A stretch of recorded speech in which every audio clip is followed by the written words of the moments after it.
Today we are looking at Tony Hawk Pro Gator HD for the Xbox 360, which is a part of the Summer Arcade package, which you can get it for 15 bucks over there. So, it's been so many years since Tony Hawk Pro Gator have been around, let alone been good.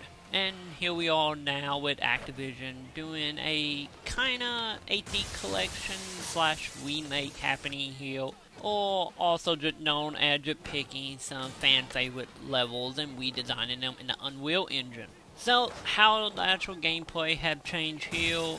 Not totally that much. Some stuff have been taken out and some stuff have changed over time, but let's get on to that. Of course, the main thing you would notice this in here with the HD collection would be the levels which you can play in. It only have 7 levels, which mainly pick level from Tony Hawk 1 and 2 toward in here. Pretty much the goals have more or less stayed the same, of course with some retweaking such as changing VHS tape to DVDs and adding a couple new challenges here and there toward into the level. The main issue with this overall would be anyone who actually liked the competition or medal stuff. All that have been removed. All the levels are straight up complete X amount of goals in 2 minutes to move along to the next level. But what they do add here is a couple new game mode. Outside the normal quill and free gate, you also have a big head mode, which is mainly made up of you gating along as your head getting bigger and bigger, and it's your job to keep your combo going and keep your point count up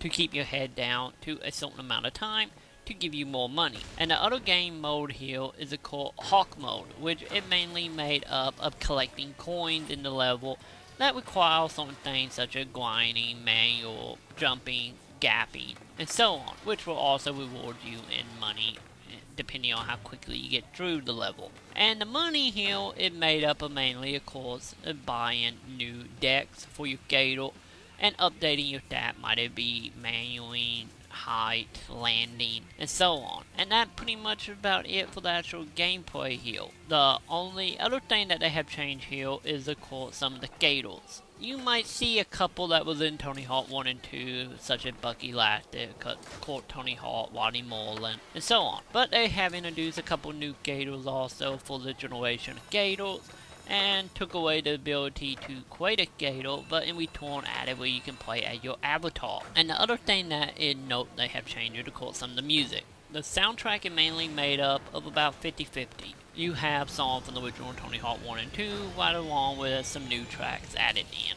But nothing really seemed out of place, it all seemed to match together fairly well overall. And the other thing that have been added here is of course the multiplayer, which was not around in Tony Hawk 1 or 2 thanks to the PlayStation 1 time. And the multiplayer is pretty much made up of free gate, time attack, graffiti, where you do combos on levels to unlock pieces of the level, and whoever have the most pieces by the end win. Of course, big head mode return here once again, where you guys competing to see who had blow up forts. And that pretty much make up the online package here. It's not that much there. But as for the single player stuff, any if it's only 7 levels, and the challenges can get a little difficult, and some new game mode actually adds some interesting stuff to it. The only real bad thing I gotta say about Pro Gator is of course would be some of the glitchiness that come involved of your character equipping through the environment, and certain texture popping in a little later. But then again, I get that kind of affected from using the Unreal Engine. So overall, Tony Hawk Pro Gator might not be the Tony Hawk 2X that we all desire, but it's a fairly good remake all in all, and still a great amount of fun competing with your friends over high scores or just doing some graffiti. So I give Tony Hawk Pro Gator HD a 4 out of 5.